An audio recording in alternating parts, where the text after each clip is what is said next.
뭐 이런 상황이라면은 향후에 우리나라 금리가 한 8%다라는 뭐 상단이 기준이 되겠죠. 보도가 네. 나오고 있는데 네. 이런 관측들, 뭐 하락세가 가팔라질 것이라는 시장의 의견들도 있어요. 네. 뭐 어떻게 보세요?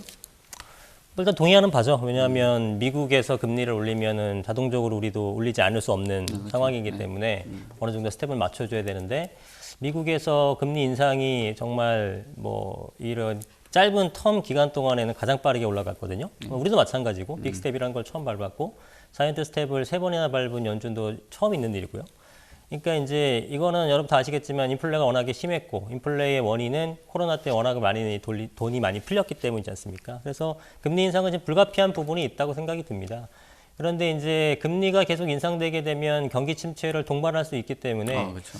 예, 이 금리 인상을 이렇게 계속할 수 있느냐라는 의견이 있고 또 하나는 인플레가 예상 밖에 워낙에 심각하기 때문에 거의 뭐 근 30년 만에 만난 인플레율이기 때문에 경기 침체를 동반해서라도 일단 인플레를 잡는 게 우선이다라는 시각도 있단 말이죠.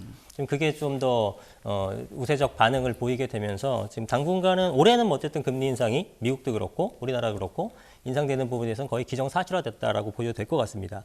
자, 그렇다면 지금 거래량이 침체를 하고 지금 이렇게 거의 근 7, 8년 동안 올라가던 부동산이 갑자기 방향을 턴을 한 것은 뭐 여러 가지 요인이 있겠습니다만 가장 큰 건 역시 금리 인상 때문입니다. 그러면 올해 하반기까지도 계속 금리가 인상된다 그러면은 일단 올해 하반기까지 이런 기조가 이어질 것이고 이제 내년 시장부터는 어떻게 될지는 좀 지켜볼 필요가 있는 것이 이제 지금 현재는 두 가지 의견이 갈려져 있어요. 내년 시장부터 더 깊은 침체로 가는 대세 하락으로 갈 것이냐 아니면은 올해는 뭐 어쩔 수 없다고 치더라도 내년도 똑같이 이렇게 금리 인상을 하진 않을 것이기 때문에 어느 정도 회복 기조를 보일 것이냐.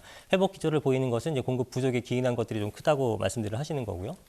그래서 일단은 올해는 이렇게 가는 것들은 공통된 의견. 그리고 내년 시장에서는 이제 두 가지로 갈라지게 되는 건데 저의 이제 개인적인 의견으로는 일단 공급 부족이 워낙에 심화되어 있는 상태라서 그러한 지역들, 예를 들면 서울 같은 경우는 수요 대비 공급이 턱없이 부족한 상태지 않습니까? 그래서 이런 것들은 지금은 뭐 금리 인상이 워낙에 여파가 크기 때문에 전국적인 단위에서 가격이 하락하고 있다면 내년 시장부터 조금 금리 인상의 폭이 줄거나 내지는 인하까지는 안 가더라도 금리가 멈춰지게 되면은 또 그냥 이렇게 또 가면 적응을 또 희한하게 합니다.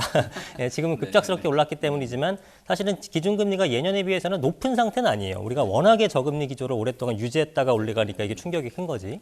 그래서 그런 게 적응이 된다 그러면 이제 공급이 부족한 지역에 대해서는 다시 한 상승 턴을 할 수 있지 않을까라는 생각이 들어서 이제 두 종류로 나눠서 설명을 해야겠죠. 지역적으로 서울이라든가 서울 근방에 있는 것들 이런 지역에서는 항상 수요가 꾸준한 반면 공급이 부족한 이런 지역에서는 내년부터 상승 텀을 이룰 수 있는 거고 그렇지 않은 지방 쪽이라든가 이런 쪽은 좀 장기 침체가 우려스러운 그런 시각에 좀 더 무게를 두고 싶습니다. 네. 네.